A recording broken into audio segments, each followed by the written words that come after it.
O esqui entrou na minha vida aos 12 anos, quando eu fiz uma viagem de família para Bariloche. Eu fiquei simplesmente fascinado com a neve, com as montanhas e com a modalidade. Meus pais também estavam conhecendo a neve pela primeira vez e não curtiram muito o frio ambiente, mas eu me identifiquei bastante.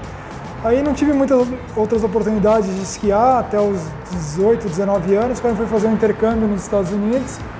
E lá eu morei perto de uma estação de esqui e comecei a esquiar com mais frequência. Aonde foi? O intercâmbio foi na Califórnia, em Palo Alto, e eu ia para Lake Tahoe, que é um lugar bastante conhecido para a estação de esqui alpino, e vi que lá tinha muitos estrangeiros trabalhando nas estações de esqui, e era um programa que chama Work Experience USA, que são que universitários vão para os Estados Unidos trabalhar durante seu período de férias. Na época eu estava estudando economia em São Paulo.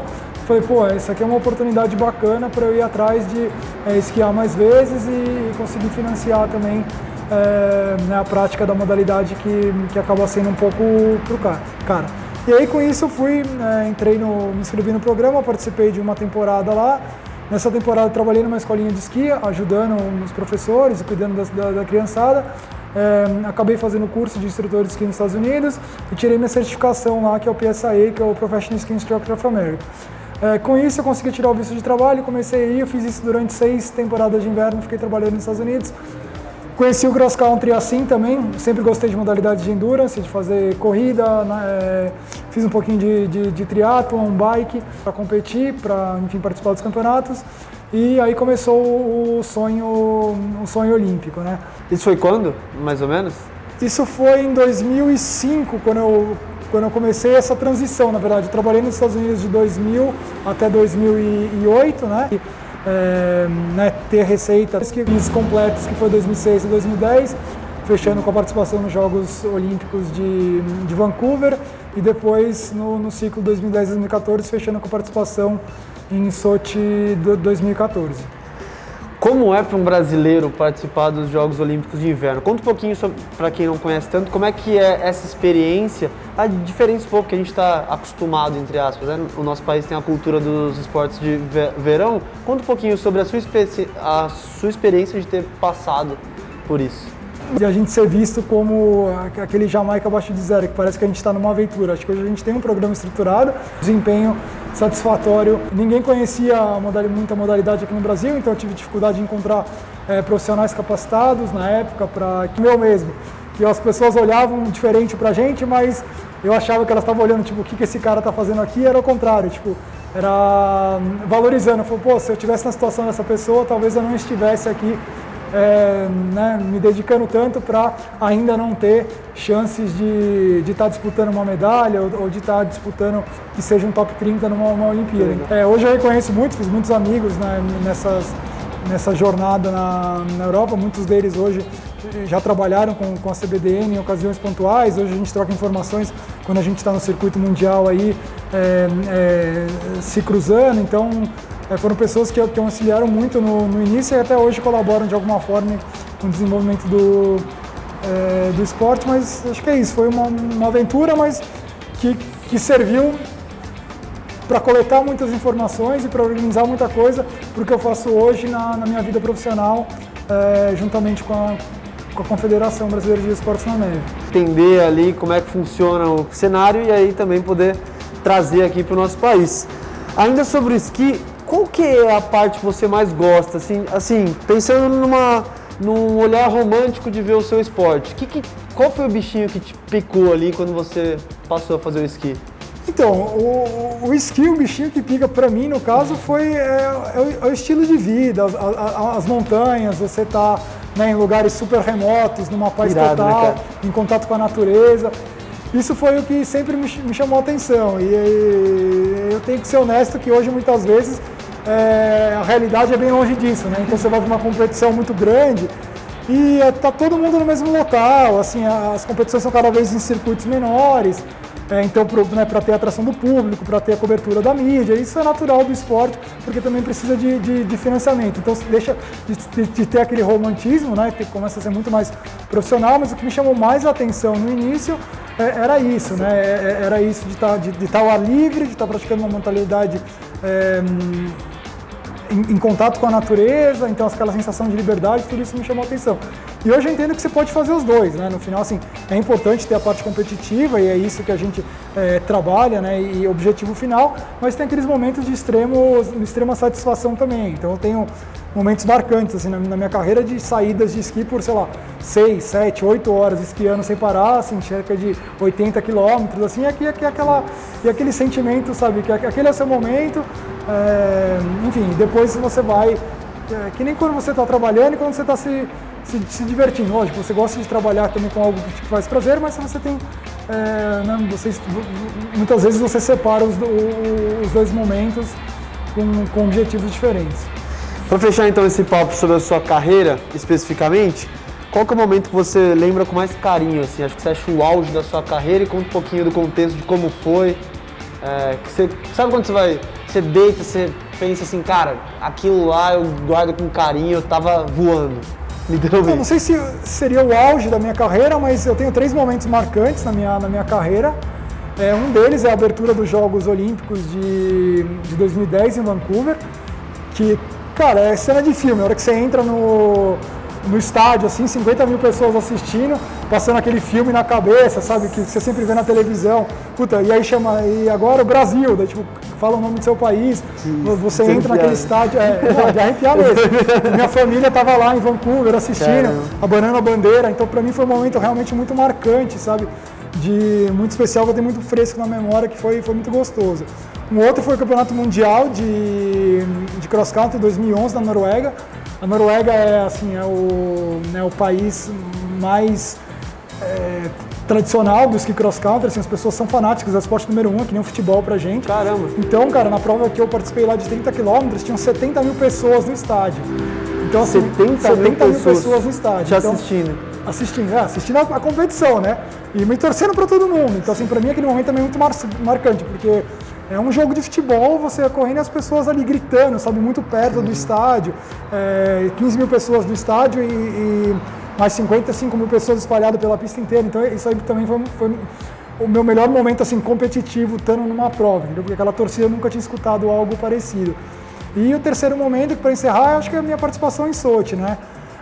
Eu mudei muita coisa na minha preparação para Sochi, troquei a disciplina que era eu participava mais de provas longas para a prova de sprint, que é uma prova mais de velocidade, e lá eu estava muito, assim, eu saí muito satisfeito com o que eu fiz e me comprometi naquele ciclo inteiro, em todos os aspectos. Técnico, psicológico, nutricional, tipo, tudo que eu me propus a fazer eu fiz muito bem feito e eu consegui uma melhora de performance significativa naquele ciclo. Estava até onde eu podia chegar?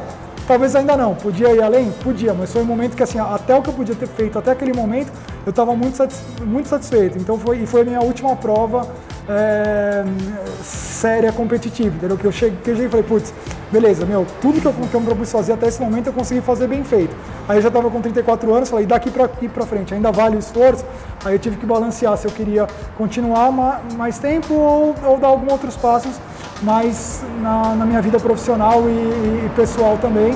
E foi quando eu fiz a decisão da transição, mas eu só consegui fazer essa decisão de forma, assim, tranquila, porque eu estava realmente satisfeito com o que eu fiz ali, o que não aconteceu em Vancouver. Vancouver, ok, mas eu ainda estava, assim, me desenvolvendo, sabe? Eu ainda tinha muita coisa, então eu queria ver até onde eu poderia chegar, conhecer caminhos novos.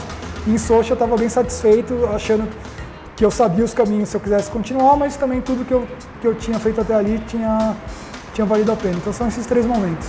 A transição que você falou é para virar técnico, para virar treinador. E a gente estava falando mais cedo também, você estava falando sobre as etapas, né? A iniciação é uma das etapas mais importantes de todas e você tem um projeto, né, que ajuda crianças e que inicia também elas no esporte por meio do... Então, isso tem tudo a ver com essa transição, né? Porque eu comecei o esqui na rua em 2012, quando eu ainda era atleta.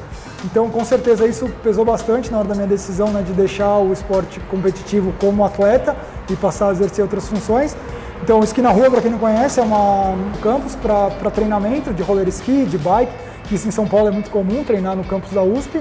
E a gente via bastante crianças e adolescentes ali da São Remo ocupando espaço de uma forma um pouco ociosos, às vezes entregando uma água para as assessorias esportivas ou né, olhando o carro ali, eu sempre tive o desejo de que eles pudessem estar também ocupando o espaço de uma forma mais democrática, assim, praticando uma atividade física. A gente ofereceu o roller ski, eles curtiram pra caramba e a gente viu que a autoestima deles começou a mudar muito num curto espaço de tempo, né? Porque eles estavam fazendo um negócio diferente e aquilo chama atenção, né? Porque o roller ski, assim, poucas pessoas conhecem no Brasil, então começou a inverter os papéis, entendeu? Antes as pessoas que frequentavam o espaço lá e de repente eles entregavam água, de repente olhavam o carro, foi aquele momento que as pessoas começavam a perguntar o que é isso, né? Para que serve? Então os papéis foram invertidos, que eles passaram, né, a falar do esqui, ensinar alguém sobre aquilo, o que era aquilo, para que servia.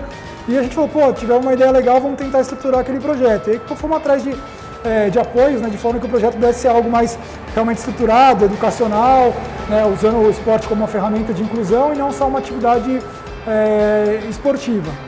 E aí aquilo foi crescendo, começou com 4 no primeiro ano, acho que 14 para oferecer serviços adicionais dentro do projeto para os alunos que estão lá. Eu queria virar a chavinha agora para entender um pouco sobre a realidade do esporte de neve aqui no Brasil hoje. Qual é o cenário que uma pessoa que, por exemplo, quer começar a praticar encontra quando ela quer, ou seja o esqui, seja o snow, enfim, como é a estrutura da CBDN hoje e como a pessoa faz para chegar até, por exemplo, quem sabe um dia virar um atleta de alto desempenho? Então, hoje com a CBDN a gente tem tentado trabalhar através de núcleos de iniciação, né?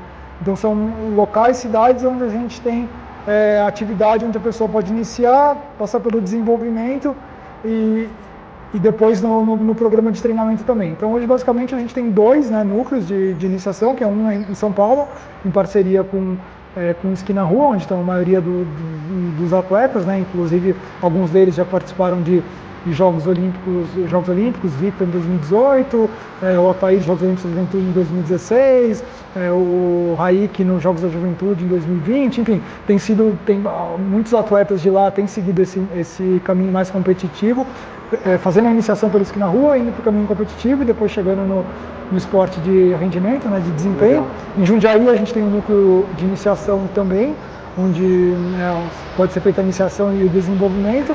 E agora a gente tem a perspectiva de mais 2 núcleos de iniciação a partir de 2022, um em Campinas, em parceria com a Unicamp, e outro aqui em São Carlos, em parceria com a UFSCar.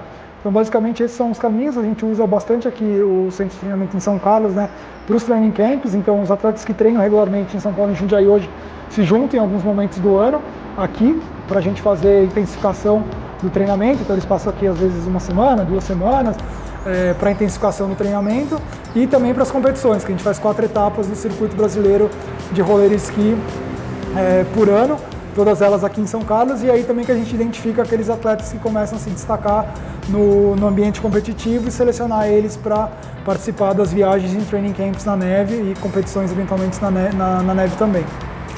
Pensando agora então nos Jogos Olímpicos de Inverno de Pequim em 2022, qual a expectativa que a gente tem e conta um pouquinho sobre o cenário, quantas vagas a gente pode tentar, quais são os atletas que estão mais próximos também, para a gente, quando for assistir, ter uma base, sabe, para que a gente entenda como é que funciona isso.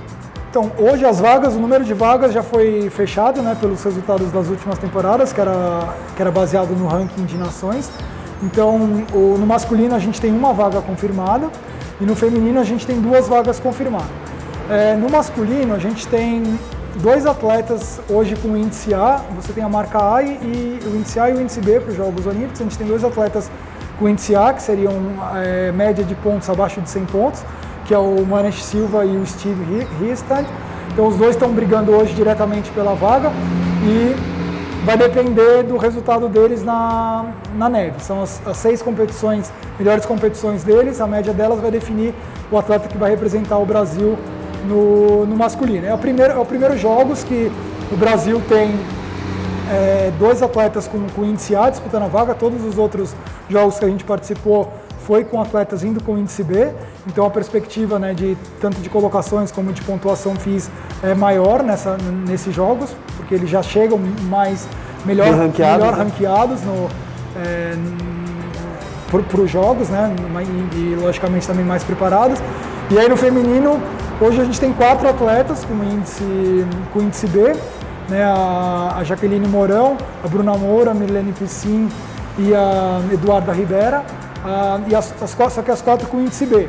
Então, e elas estão brigando por 2 vagas, por essas 2 vagas que a gente tem. E também, elas também o que vai definir é a média das provas na neve, mas no caso do índice B, que você só pode participar de 2 provas, que é o individual, o distance individual e do sprint, a composição das provas é um pouco diferente na neve. Tem que ser 2 provas do mesmo estilo e distância que vai ser nos jogos e 2 provas de sprint do mesmo estilo que vai ser também nos jogos. E a média dessas provas é o que vai definir as nossas 2 participantes em Beijing. Legal. Pensando no futuro, assim, o que você acha que vocês vão colher dos esportes de gelo e de neve com essa introdução um pouco maior de pessoas desde mais cedo, com essa exposição um pouco maior na mídia também e tudo que a gente tenta fazer aqui também pelo canal, como é que com que olhos você vê o futuro desse seu esporte? Eu vejo o esporte crescendo agora cada vez mais exponencialmente, né? Assim, acho que esse trabalho de base, não de base da categoria de base, mas de base assim, de criar as bases para a modalidade se desenvolver, demorou quase 10 anos, entendeu? Que é identificar os locais de prática, os nossos potenciais parceiros. Então as coisas estão começando a acontecer agora, né? Que nem foi essa parceria, por exemplo, com a UFSCar. A gente está em São Carlos há mais de 10 anos, entendeu? Realizando competições, training camps, e já tinha essa visão desde então. Mas as coisas, né, elas levam tempo para amadurecer, para atrair a atenção das pessoas, para ser falada pela mídia e para ter uma estrutura realmente organizada para as coisas fluírem. Então acho que a gente está conseguindo, chegou nesse ponto já, né? A gente tem recursos à disposição, tem uma confederação bem estruturada, já tem alguns núcleos de iniciação acontecendo que serviram de exemplo. Agora a gente está num processo de capacitação de profissionais que também é importantíssimo para o desenvolvimento da modalidade, que ela continue crescendo, né? Que sempre também foi um dos nossos pontos de dificuldade, encontrar profissionais e capacitar profissionais que muitas vezes nunca viram a neve. Então a gente tem feito cursos recorrentes, né, buscando aprimoramento do conhecimento desses profissionais. Então eu vejo que cada vez mais isso aqui vai crescer de forma exponencial. A gente ainda tem um ponto difícil, a questão de equipamento, né, que o equipamento não é vendido no Brasil ainda, então a CBDN que traz todo esse equipamento importado de fora, então isso limita um pouco, né, esse crescimento exponencial, mas a cada ano também a gente tem trazido mais equipamentos, pelo menos para poder fomentar esses núcleos de iniciação e com isso continuar o crescimento do esporte. Perfeito, muito obrigado, Leandro, por essa aula também um pouquinho, né, dos esportes de neve, que para a gente ainda é um contexto um pouco novo, mas acho que com projetos como o seu e com isso que a gente tenta trazer aqui para o público também, cada vez mais a gente vai aprender a consumir, a praticar e principalmente curtir, né? Porque acho que tudo isso que vocês têm feito e tudo isso que a gente tem tentado passar também é para que as pessoas tenham um pouco mais dessa cultura dos esportes de neve. Prazerzaço, obrigado, Leandro. Até o próximo Fala aí, pessoal. Valeu.